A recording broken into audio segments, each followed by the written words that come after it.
Welcome. This is a special segment of the virtual film company. What we're going to be doing is bringing you short, interesting topics that are in the news. And one of the topics I think that everyone is excited about that's in the news lately is the Bitcoin halving that is supposed to be taking place on April 19th, 20th. And basically, what that means is that the miners, the people that mine Bitcoin, are going to get less for the Bitcoin they mine. And the idea behind Bitcoin originally was to create this currency that basically buckled the norms of the traditional financial system and was going to be finite. So at some point, and I'm not sure of the year, but in the coming years, there is going to be no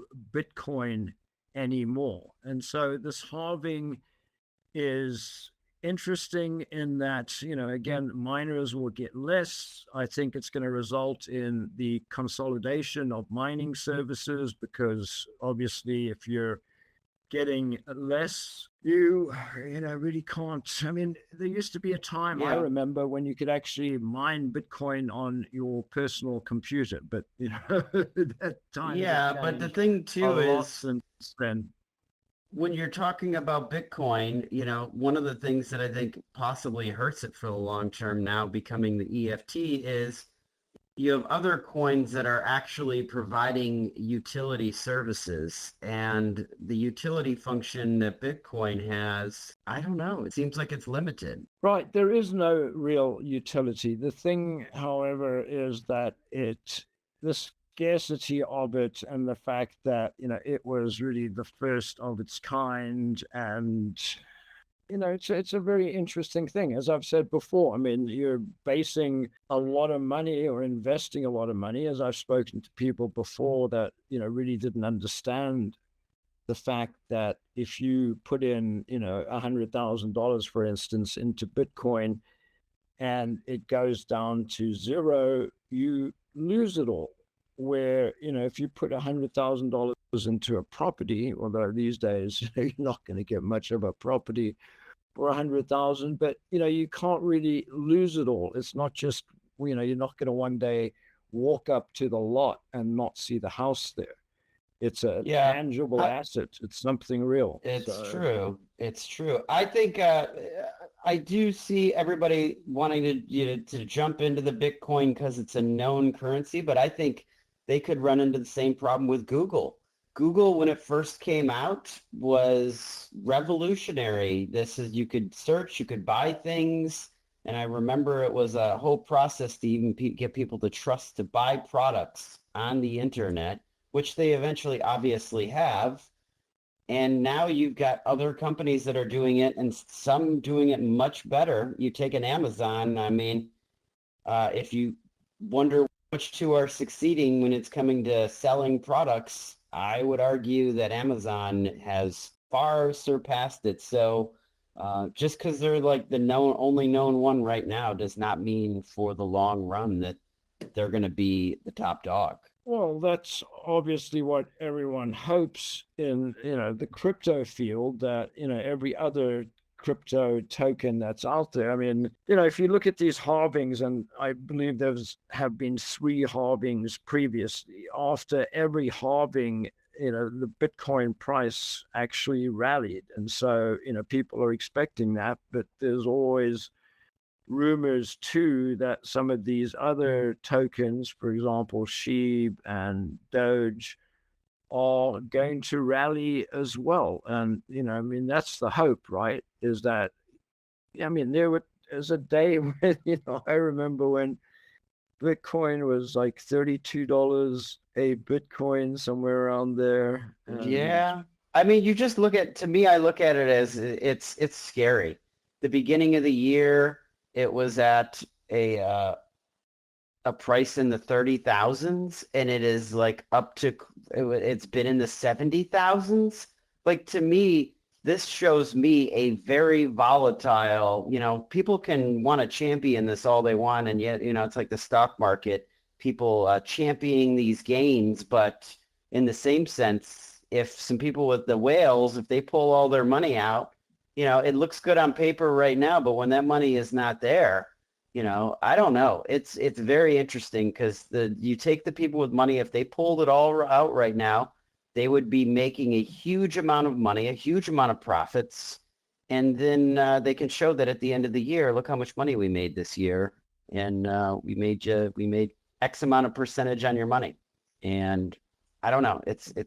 I think it's more alarming than anything. But the reason that we actually started off with the Bitcoin halving, which, we'll see what happens there, and we'll see what happens to crypto eventually, because things are still working their way through the SEC, and, who knows.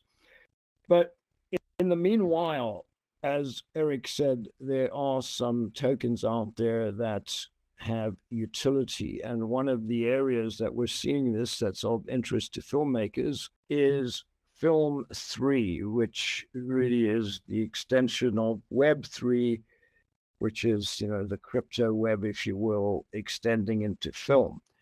And I think that's pretty interesting in that, people are starting to look at various ways to fund films, various ways to reward the people involved in the film crew, and, various ways to make the whole process more democratic. And that, I think goes, to this whole concept of the DAO, the fact that it's run by its members. And, we have seen some DAOs go down because of takeovers and things like that. But in theory, like all democracies, it should be better than.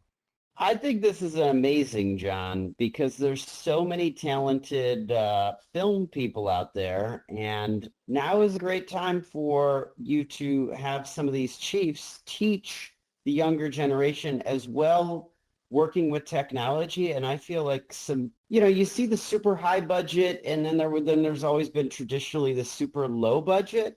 But it would be nice to have even on a lower budget, but people are able to make a living doing what they're doing, creating art. I feel like that is, a true artist not having to work a day job and then find time to do creating on the side, to where we can really build a system that supports people to where like, oh, you're a filmmaker, you're doing these changes. Okay, great. You